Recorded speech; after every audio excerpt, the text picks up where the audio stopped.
नमस्कार मित्रांनो, सुस्वागतम. मुरंबा या मालिकेच्या आजच्या भागामध्ये आता इरावती अक्षयला तयार करून बाहेर घेऊन येते. अक्षयला मात्र आता वेगळा कुर्ता घातलेला असतो. रमाने जे काही साडी घातलेली असते तर मॅचिंग असे कुर्ता अगदी मुद्दाम अक्षयला घालून न दिलेला असतो. तर आता मालविका आणि अक्षय आणि इरावती हे बाहेर येतात. बाहेर सर्वजण आता नाश्ता करत असतात. आता मात्र मालविका अगदी खुश असते. तर इरावती मुद्दाम मालविकाचं कौतुक करण्यासाठी खोटं बोलते आणि आता म्हणते की हे बघ मम्मा. पार्वती आजीला म्हणते, अगं ही चकली आहे ना ती इतकी खुसखुशीत आणि अगदी कुरकुरीत मात्र मालविकाने बनवलेली आहे. तर पंकज काकांना माहिती असतं की चकली कोणी बनवलेली आहे. तर तेव्हा आता पंकज काका बरोबर इरावतीला उत्तर देणार असतात. तर इरावती आता हसत अगदी खुश होत रमासमोर येत असते. तर पंकज काका हातामध्ये चकली घेतात आणि विचारतात की ही चकली मालविकाने बनवलेली आहे का. तेव्हा मात्र आता लगेच मंगला मावशी हसते. मंगला मावशी म्हणते की अरे हनी सॅनिटायझर. तेव्हा पंकज काका हसतात आणि म्हणतात की तुला सॅनिटायझर म्हणायचं आहे का. म्हणून आपल्या खिशातून सॅनिटायझरची बॉटल काढतात आणि मंगला मावशीच्या हातावर 2 थेंब अगदी शिंपतात. तेव्हा मात्र आता अक्षय, रमा ही सगळेजण पंकज काका आणि मंगला मावशी यांच्याकडे बघतात. इरावती तर आता बघूनच असते की यांचं परत काय सुरू होते ते. मंगला मावशी म्हणते की हे बघ अरे हनी, कुठल्याही वस्तूला हात लावण्याच्या अगोदर मी मात्र हात सॅनिटाईज करतो. तेव्हा मात्र आता मंगला मावशी असे म्हटल्यानंतर पंकज काका मुद्दाम तोंड वाकडे करत चकली हातात घेतात आणि त्या चकलीकडे बघत म्हणतात की ओ माय गॉड, एवढं ऑइल आहे हे. कारण ह्या ऑइलने माझी अगदी हेअर मसाज सुद्धा होऊ शकते. आरोहीला तर खूप आता हसू येतं. तेव्हा आता मंगला मावशी मुद्दाम चकली हातात घेते आणि म्हणते की किती किती कडक आहे, असं वाटतं की दगड आहे म्हणून. तेव्हा आर्था आणि आरोहीला तर खूप आता हसायला येते. त्या दोघी अगदी गालातल्या गालात हसत असतात. तर तेव्हा मात्र आता मंगला मावशी म्हणते की हे खाताने मात्र माझे दात तुटतील. तर इरावती आणि मालविका ह्या दोघी अगदी त्यांचे चेहरे बघण्यासारखे होतात आणि ह्या मंगला मावशीकडे अगदी रागाने त्या बघत असतात. तर पंकज काका म्हणतात की हातोडा करवत आहे का कुणाकडे, ही चकली फक्त आता फोडायची बाकी आहे. तर तेव्हा मात्र आता लगेच मंगला मावशी अगदी तोडण्याचा सगळ्यांसमोर प्रयत्न करत असतात, परंतु चकली काही तुटत नसते.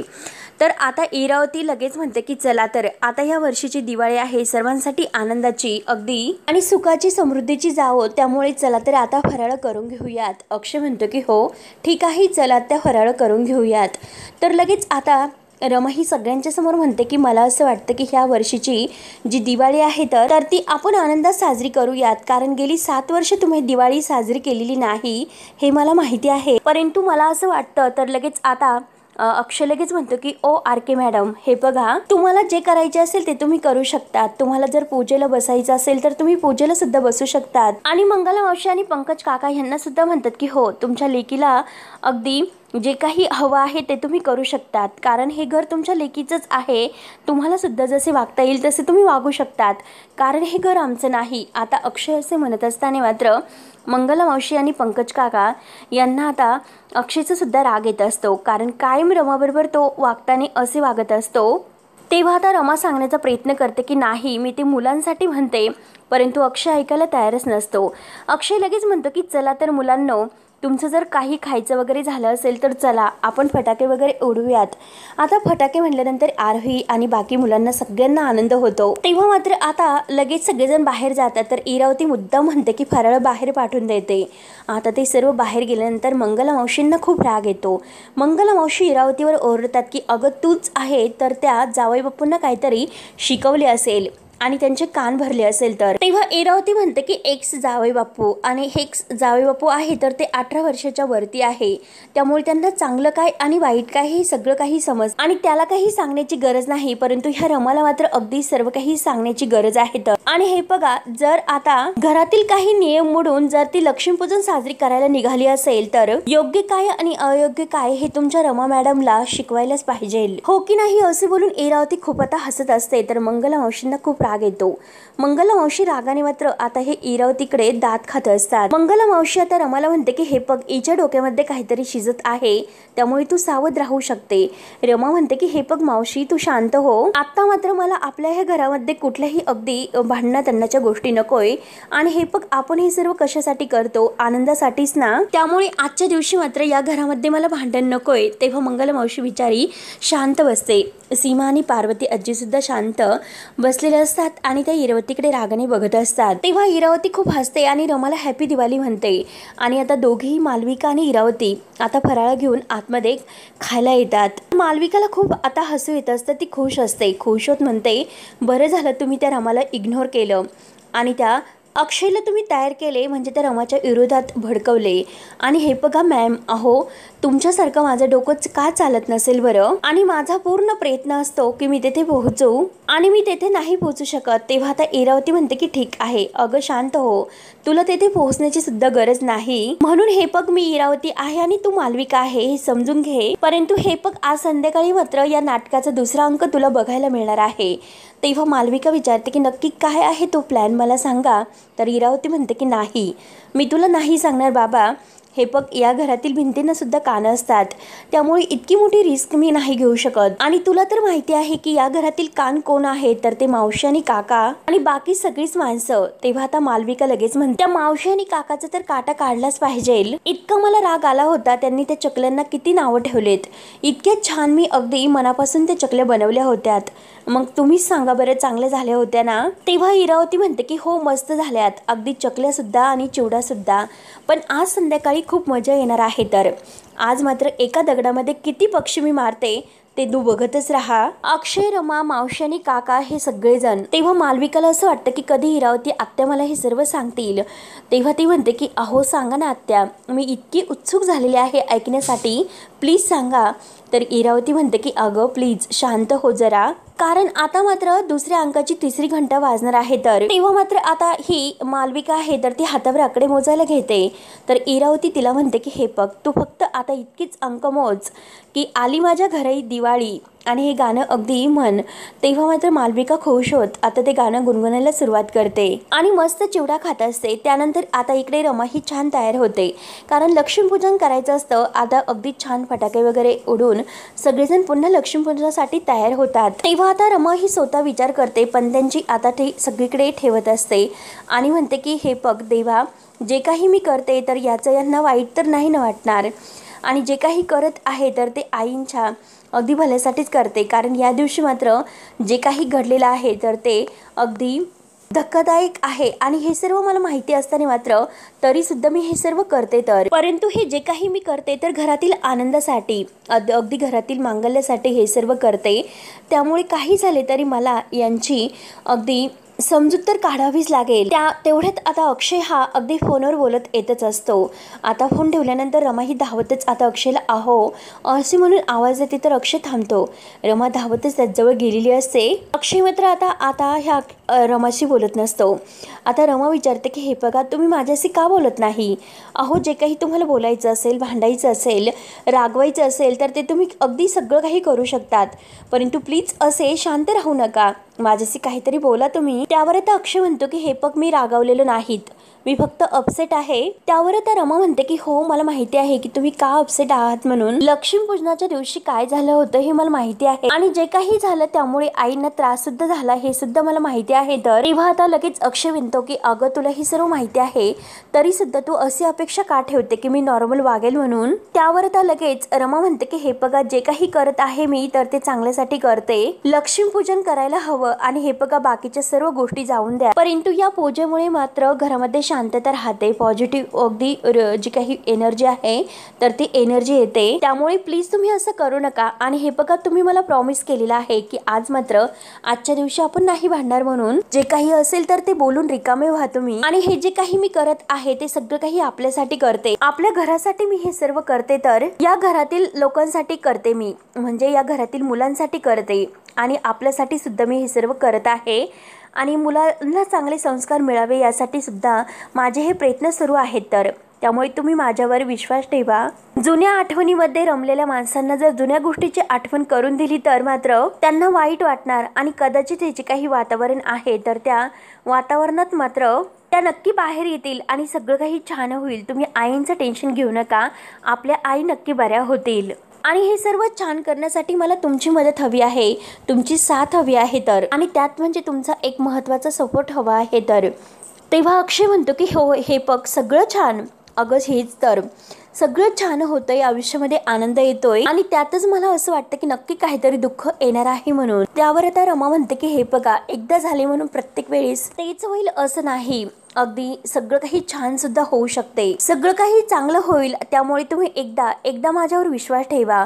तेव्हा आता लगेच अक्षय म्हणतो की सगळं कधीच चांगलं नाही होऊ शकत. असे बोलून आता अक्षय बाजूला निघून जातो. तेव्हा रमा आता आपल्या देवघराकडे बघते. आता देवाची मस्त पूजा तिने मांडलेली असते. त्यानंतर आता इकडे मंगला मावशी चेहऱ्याला काहीतरी आता तेथे लावून बसलेली असते आणि पंकज काका येतात. मंगला मावशी म्हणते की हनी, अरे बघ ना माझ्याकडे, आता मात्र माझी स्किन आहे आणि माझा चेहरा आहे तर तो ग्लो करेल ना. आता ह्या मंगला मावशी म्हणे मात्र अगदी फेसपॅक लावलेला असतो चेहऱ्याला पूर्णपणे आणि म्हणते की हो, मी तर एकदम बेबी डॉल दिसेल. तेव्हा आता पंकज काका म्हणतात की अगं, तू बेबी डॉल नाही तर बेबी हॉल आहे, हॉल. मंगला मावशी लाडात अगदी हनी असं म्हणून ओरडते. तर पंकज काका म्हणतात, हे बघ अगं, जेथे सुंदर सुंदर डॉल मिळतात तर तेथे तो मॉल असतो, अगं मोठा मॉल. आणि हे बघ, मी तुझं कौतुकच करतोय, बाकी कुठे काय म्हणतो तुला. तेव्हा आता मंगला मावशी म्हणते की काय कौतुक करतात तुम्ही माझं हनी. आणि लगेच आता ती अगदी पापा घेतल्याचं लगेच आता हे करते. तर पंकज काका हसतात. तर आता मंगला मावशी विचारते की अरे ती इरावती कुठे आहे आणि नक्की त्या मालविकाचा आणि इरावतीचं काय सुरू आहे. तर तेव्हा पंकज काका म्हणतात की ती तिच्या रूममध्ये आहे. नक्की काही ना काही प्लॅन त्यांचे अगदी सुरू असतात, डोक्यामध्ये शिजतच असतात आणि त्याची तयारी त्या दोघेही पूर्णपणे करत असतात. तर मंगला मावशी आता म्हणते की तू बघितलंस का त्या इरावतीला. पंकज काका म्हणतात की हो, ती तिच्याच रूममध्ये आहे. तर की त्यांच्या डोक्यामध्ये काहीतरी शिजत आहे की रमा आणि अक्षय या दोघांमध्ये भांडण लावण्याचा काहीतरी प्रयत्न त्यांना करायचा आहे. तर तेव्हा आता मंगला मावशी म्हणते की हो, एक नंबरची नालायक बाई आहे ती. आता मला असं वाटतं की एक तिच्या सनकनी कानामागे द्यावी म्हणून. तर पंकज काका म्हणतात की हो, मला माहिती आहे, नक्की काही ना काही गोंधळ मात्र ती बाई घालणारच आहे, ती शांत नाही बसणार. तेव्हा मात्र आता लाईट जाते. तर मंगला मावशी खूप घाबरते आणि पंकज काकांचे हात धरत म्हणते की हनी हनी, अरे मला खूप भीती वाटते, मी घाबरलेले आहे. तेव्हा आता पंकज काका म्हणतात की लाईट खरंच गेलेली आहे की लाईट मुद्दाम कोणीतरी बंद केली वाटतं. मंगला मावशी आणि पंकज काका सुद्धा आता घाबरतात. तर इकडे सीमा सुद्धा तिच्या रूममध्ये बसलेली असते. लाईट अचानक गेल्यामुळे आता सीमाला सुद्धा खूप भीती वाटते. आता मात्र मुद्दाम हा रमाचा काहीतरी प्लॅन असेल बहुतेक. सीमा म्हणत असते की आई, मला अंधाराची भीती वाटते म्हणून आई तुम्ही कुठे आहात, या ना लवकर म्हणून आवाज देत असते. आई कोणीतरी या ना प्लीज. आणि तेवढ्यात मात्र ही मालविका मात्र आता अगदी भूताचा अवतार वेश घेऊन तेथे सीमा समोर येते. इरावती आणि मालविका ह्या दोघींचाच बहुतेक काहीतरी प्लॅन असेल. तेव्हा आता मालविका सीमाच्या समोर आल्यानंतर सीमा तर खूप अशी घाबरते. सीमा आता अगदी भूत म्हणून ओरडते. तर मालविका तिला अगदी परत ओढते. तर सीमा आता तिचा हात अगदी सोडवण्याचा प्रयत्न करत असते, परंतु मालविका तिला जोरात ओढते. मालविका आता जोरात ओढत असताना सीमा आणखीनच घाबरते. आता घाबरल्यानंतर मात्र सीमा धावतच बाहेर अगदी पळतच सुटते. हातातील डॉलसुद्धा फेकून देते आणि भूत करत ती आता बाहेर येते. रमा मला वाचव. रमा मात्र आता तिथे नसते आणि सीमाला असं वाटतं की रमा देवघरात आहे म्हणून. सीमा धावतच देवघरात जाते आणि आता देवाला सुद्धा अगदी ती हात जोडत असते. आता सीमा इतकी घाबरलेली असते, तिला असं वाटतं की भूत तिच्या मागे येते की काय. म्हणून आता देवासमोर जो काही दिवा असतो तर तो दिवा मात्र आता खाली सीमाच्या धक्क्याने खाली पडतो आणि धक्का लागल्यानंतर दिवा खाली पडल्यानंतर आता मात्र जी काही तेथे समोर ते शाल ठेवलेली असते तर त्या सतरंजीवर मात्र आता तो दिवा पडतो आणि दिवा पडल्यामुळे आता ती सतरंजी पेट घेते. आता सगळेजण अगदी सीमाच्या या आवाजाने बाहेर आलेले असतात. सगळेजण धावतच येतात की नक्की सीमाला काय झाले असेल. रमा धावत जाते आणि त्या कळसातील पाणी घेऊन मात्र आता ते जे काही पेट घेतलेलं आहे तर त्या जाळावर टाकते आणि शेवटी मात्र आता रमाने मात्र ती आग विझवलेली असते. तर सीमा म्हणते की हे बघ रमा, मला वाचव, तेथे भूत आहे भूत. तर आता अक्षय म्हणतो की आई तू शांत हो. परंतु सीमा मात्र खूप घाबरलेली असते, कारण मालविकाने तिच्यासोबत असं भूताचा वेश घेऊन तिला घाबरवलेलं असतं. आता मात्र सीमा आणखीनच अगदी घाबरते आणि तेथे नक्की भूत आहे आई, त्या रूममध्ये भूत आहे असे ती म्हणत असते. आता कुणाला काहीच कळत नसतं की सीमा अशी का म्हणते ते. इरावती धावण्याचं नाटक करून तेथे येते आणि म्हणते की कुठे आहे, जसे इरावतीने काहीच केले नाही असे मात्र आता ते दाखवत असतात. अक्षय म्हणतो की अगं आई, इथे कुठे भूत आहे. तर सीमा म्हणते की नाही अक्षय, अरे मला भूताने घाबरवलं, खरंच मी भूतांना अगदी डोळ्यांनी बघितलेलं आहे, तर भूत माझ्या जवळच होते. तेव्हा सगळेजण आता सीमाला शांत व्हा म्हणून सांगत असतात, तर सीमा खूप घाबरलेली असते. सीमाची ती अवस्था बघून आता सगळ्यांना वाईट वाटत असतं की सीमाला नक्की काय झाले असेल. तेव्हा आता सीमा म्हणत असते की नाही, तेथे भूत होते. आणि तेवढ्यात मात्र लाईट येते. रमा म्हणते की हे बघा आई, तुम्हाला लाईट गेल्यामुळे भीती वाटली असेल, तुम्ही प्लीज शांत व्हा बरं. आणि मी शांत नाही बसू शकत, तेथे भूत आहे. अगं रमा, तेथे भूत आहे. आई, तेथे भूत आहे. म्हणून या दोघींना मात्र ती आता सारखं तेच सांगत असते. परंतु आता सीमा नक्की काय म्हणत आहे यावर कुणाचा काही विश्वास नसतो. नक्की सीमाला अगदी मनानेच हे सर्व करत नसेल ना. त्यावर आता लगेच अक्षय हा आईला म्हणतो की प्लीज तू शांत हो. आई प्लीज तू शांत हो, काही नाही. तर सीमा म्हणत असते की नाही, भूत आहे. आणि तेवढ्यात मंगला मावशी आणि पंकज काका हे बाहेर येतात. मंगला मावशीच्या चेहऱ्याला अजूनपर्यंत तो फेसपॅक लावलेला असतो. आता सीमा ही मंगला मावशीला बघून आणखीनच घाबरते. आणि सीमा आता घट्ट भूत म्हणून आता घाबरतच रमाला मिठी मारते आणि म्हणते की भूत आहे, भूत. तर आता रमा म्हणत असते की आई, अहो मावशी आहेत मावशी, तुम्ही इतकं का घाबरतात, भूत वगैरे काही नाही. इरावती मुद्दा म्हणते की सीमा, अगं हे सर्व काय सुरू आहे, भूत नाही हे. रमा आता सीमाला खूप समजावते की आई, हे बघा ही मावशी आहे, बघा बरं तुम्ही. सीमा काही आपला चेहरा वर काढत नसते, ती सारखी रमाच्या मिठीमध्ये चेहरा घुसून बसलेली असते. तेव्हा आता अक्षय म्हणतो की आई, अगं लक्ष दे ना, ती मावशी आहे, तू तिलाच बघून घाबरली असेल. तेव्हा आता अक्षयला राग येतो. अक्षय मंगला मावशीलाच रागवतो आणि म्हणतो की मावशी, हे सर्व काय सुरू आहे, नक्की आता तुम्हाला काय करायचं आहे बरं. हे जे काही करतात, हे चेहऱ्याला वगैरे लावतात. आई बघितलं ना तुमच्यामुळे किती घाबरली असते आणि तिच्या अगदी मनावर सुद्धा दडपण आले, तर नक्की हे सर्व काय चाललंय. तेव्हा मात्र आता मंगला मावशी सांगते की हे बघा, आम्ही आमच्या रूममध्ये होतो, जावई बापू आम्ही काही केलेलं नाही. तर तेव्हा आता इरावती मुद्दा मंगला मावशीवर हे सर्व येण्यासाठी आता लगेच मंगला मावशींना म्हणते की काय काय चाललं नेमकं तुमचं, आणि वहिनी तुम्हाला किती घाबरवलं हे तुमचं पांढरं तोंड बघून. आणि एकतर अगोदर मी माझ्या रूममध्ये होते आणि तुमचं ते पांढरं तोंड बघून मी सुद्धा खूप घाबरले होते. आणि आता वहिनीला सुद्धा तर पंकज काकाने मंगला मावशी बरोबर ओळखतात की ह्या इरावतीचा हा सगळा डाव आहे. तर आणि लगेच अक्षय समोर इरावती म्हणते की हे बघा, माझ्याबरोबर तुम्हाला जे काही वागायचं असेल ते तुम्ही वागू शकतात, परंतु वहिनीच्या अगदी बुद्धीशी मनाशी तुम्ही असं खेळ खेळू नका आणि प्लीज तिला घाबरू नका. आता अक्षय समोर मुद्दाम हे नाटक करत हे सर्व बोलत असते की अक्षयच्या मनामध्ये आता इरावती बद्दल गैरसमज निर्माण होऊ नये यासाठी आता इरावती पूर्णपणे हा प्लॅनिंग फुल करते. तेव्हा आता मंगला मावशी बघतच राहते आणि रमाजवळ येते. रमाला म्हणते की खरंच मी काही केलेले नाही ग. तर रमा सुद्धा म्हणते की हो मंगला मावशी, तू येथे येऊ नकोस, तू तिकडे लांबच उभी राहा. तेव्हा मंगला मावशी म्हणते की मी तुम्हाला खरंच सांगते, आम्ही काही केलेलं नाही. आणि बघा ना हो, पंकज काकांना म्हणते की आपण काही केले का. तर पंकज काका म्हणतात की हो, आम्ही तुम्हाला खरं सांगतो की आम्ही आमच्या रूममध्ये होतो. तेव्हा मात्र आता मंगला मावशी म्हणते की सीमाताई, अहो मी मंगल आहे, मंगल. तेव्हा मात्र इरावती लगेच आता मंगलाला शांत राहायला सांगते. तेव्हा मात्र आता लगेच इरावती म्हणते की रमा काय बोलणार, कारण तुम्ही तर तिचीच माणसं आहात. तर मंगला मावशी म्हणते की हे बघा, मी तुम्हाला खरंच सांगते, आम्ही आमच्या रूममध्ये होतो, आम्ही इकडे बाहेर सुद्धा आलो नाही आणि सीमा ताईंच्या रूममध्ये तर गेलोच नाही. तेव्हा मात्र आता मंगला मावशी सीमाला विचारते की हे बघा, मी तुम्हाला घाबरवलंत का. सीमा आता हो असं म्हणते. तेव्हा आता सीमा म्हणते की हो तूच होती आणि तूच मला भूत म्हणून घाबरवायला आली होती. तेव्हा मात्र आता मंगला मावशींना वाईट वाटतं. आता अक्षयला रागच येतो. इरावतीने अक्षयच्या तोंडावर मात्र मंगला मावशीला खाली पाडण्यासाठी हे सर्व नाटक केलेलं असतं. पार्वती आजी मंगला मावशीच्या खांद्यावर हात ठेवून तिला आधार देते आणि शांत राहायला सांगते, कारण हा सर्व इरावतीचा प्लॅन आहे हे पार्वतीने ओळखलेलं असतं. तेव्हा आता अक्षय लगेच आता म्हणतो की हे बघा बास, तुम्ही आता प्लीज खोटं आणखीन बोलू नका, कारण माझ्या आईने जे सांगितलं ते खरं आहे आणि ती तुम्हाला काय वाटतं की खोटं बोलेल. तिची अवस्था बघा ना तुम्ही काय झाली, आणि अशा अवस्थेमध्ये ती खोटं बोलेल का. तेव्हा मंगला मावशी म्हणते की हो खरंच आम्ही काही केले नाही, परंतु गोंधळ मात्र नक्की कोणीतरी घातलेला आहे. आणि इरावतीकडे बघत आता बोट करत हे सर्व आता मंगला मावशी म्हणत असते. तेव्हा इरावती लगेच म्हणते की कसला गोंधळ ग.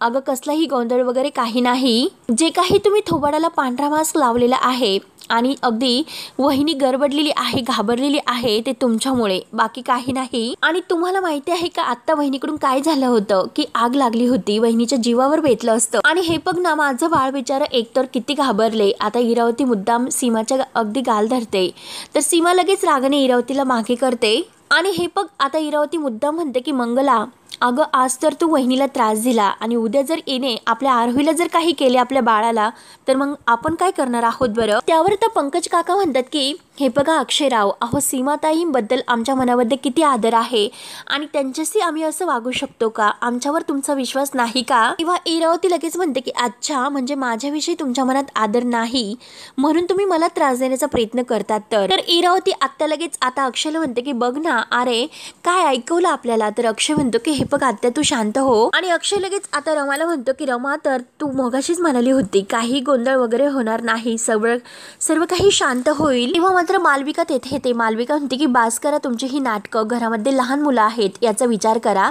आणि जे काही तुम्ही करत आहात ना त्यामुळे मुलांच्या म्हणजे मनावर काय परिणाम होतो. ती तारा बाहेर यायला तयार नाही तुमच्या हे असं वागण्याने, घाबरण्याने. आणि मंगला मावशींसमोर हात जोडत म्हणते की प्लीज तुम्ही येथून जा. आता मुद्दा मात्र मंगला मावशी आणि पंकज काका यांना तोंडावर पाडण्यासाठी मालविका इरावतीचा हा एक प्लॅन असतो. आणि प्लीज यांना अगदी इथून जायला सांगा. इरावती मॅम तुम्ही प्लीज त्यांना जायला सांगा. तेव्हा आता लगेच इरावती म्हणते की मालविका तू शांत हो बरं, आणि प्लॅनिंग सगळेच घडलेले आहे, हे सर्व अचानक घडल्यामुळे, परंतु दिवाळीचा सणाचा दिवस आहे त्यामुळे आज मात्र आपण कुणाला असे बाहेर नाही काढू शकत. आणि तसंही हे घर रमाचं आहे, आपण तिला अगदी सांगणार कोण आहोत बरं. आणि आता मात्र प्रश्न आपल्या पूजेचा आहे त्यामुळे रमा तू एक काम कर, तुझ्या ह्या फॅमिलीला घेऊन मात्र तू पूजेला इथे बसू नकोस, तू घराच्या बाहेर त्यांना घेऊन जा म्हणजे पूजा तर व्यवस्थित होईल, कारण पूजा ही होणं खूप महत्त्वाची आहे. तेव्हा मात्र आता इरावती रमालाच बोलत असते. तर आता मुद्दाम हे सर्व करत असते रमाला पूजेला न बसून देण्यासाठी. पंकज काका आणि मंगला मावशी म्हणतात की हे बघा आमच्यामुळे मात्र तुम्ही रमाला काही बोलू नका, एकतर मात्र आज आम्ही घराच्या बाहेर जातो परंतु आमच्या रमाला आज कोणी घराच्या बाहेर काढायचं नाही म्हणून. तेव्हा रमा म्हणते की हो काही बाहेर कुणाला जाण्याची गरज नाही, शांततेत आपण अगोदर पूजा करून घेऊ, या सगळ्यावर नंतर बोललो तर चालेलच. त्यावर आता इरावती लगेच म्हणते की पूजेला मात्र तू आता बसायचं नाही. तर पार्वती आजी सीमा यांना आता इरावतीचा खूप राग येतो. आणि हे बघ जशी तुला या घराची काळजी आहे तशी मला सुद्धा घरातील माणसांची काळजी आहे, त्यामुळे पूजा मात्र अगदी शांततेत पार पडायला हवी. त्यामुळे हे फक्त तुझ्या नातेवाईकांना मात्र कुठेही अगदी बाहेर घेऊन जा, तेथे यांना थांबून देऊ नकोस. तेव्हा आता रमा म्हणते की हो प्रॉब्लेम तर तुमचा माझ्यामुळे आहे त्यामुळे मी एकटी बाहेर जाईल, मग तर तुम्ही शांततेत पूजा करताल ना. तेव्हा मात्र आता लगेच अक्षय आणि मालविका ह्या दोघांना इरावती पूजेला बसायला सांगते. रमा मात्र आता अगदी बघतच बाहेर जात असते. तर आरोही धावतच आता रमाचा हात धरते आणि आई नाही तू पूजेला इथेच थांबायचं, बाहेर जायचं नाही असे म्हणते. आई तू जाऊ नकोस, आई तू का चाललीस म्हणून इरावती मात्र आता अगदी रागाने आरोहीकडे बघत असते. तर आरोही आता बाबांना अक्षयला म्हणते की हे बघ बाबा, अरे तू तरी आईला सांग, अरे तुम्ही दोघंही एकत्र पूजा करायला हवी.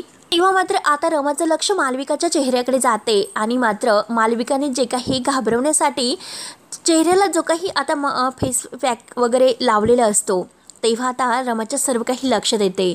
आता रमाला म्हणजे तेथे तिच्या चेहऱ्यावर काहीतरी आता स्पष्ट दिसून येते की सीमाला घाबरवण्यासाठी हे सर्व नाटक मात्र मालविकाने केलेले आहे. तर हे रमाच्या लक्षात येते. तेव्हा आता रमा म्हणते की आरू हे पग पूजा होणं हे खूप महत्त्वाचं आहे, मी असो किंवा नाही काही फरक पडत नाही. तेव्हा आता रमा रागाने मालविकाकडेच बघत असते कारण रमाने पूर्णपणे तिचा डाव ओळखलेला असतो.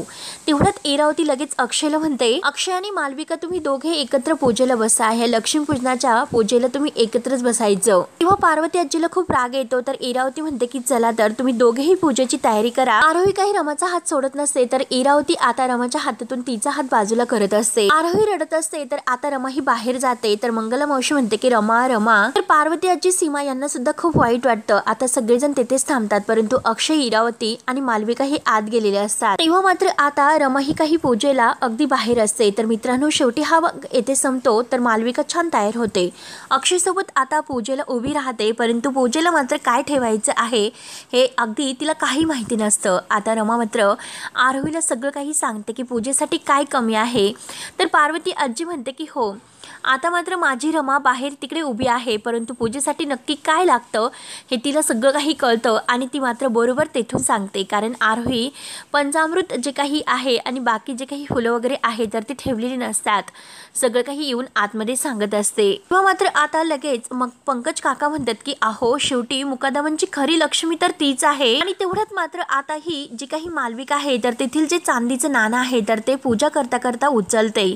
आता पंकज काका आणि मंगल मंगलमावशी हे सर्व पाहतात मालविका मुद्दाम म्हणते की येथे तर चांदीचं नाणं होतं। तेव्हा मात्र आता लगेच मंगलमावशीच्या लक्षात आल्यानंतर मंगलमावशी जोराचा चिमटा आता ह्या मालविकाकडे बघते आणि मालविकाच्या हातातील जे काही चांदीचं नाणं आहे तर ते मात्र उडून बाहेर जाते। तर आता तेवढ्यात लाईट गेलेली असते आणि रमाच्या हातात दिवा असतो आणि ते नाणं रमाच्या हातात जाऊन पडलेलं असतं।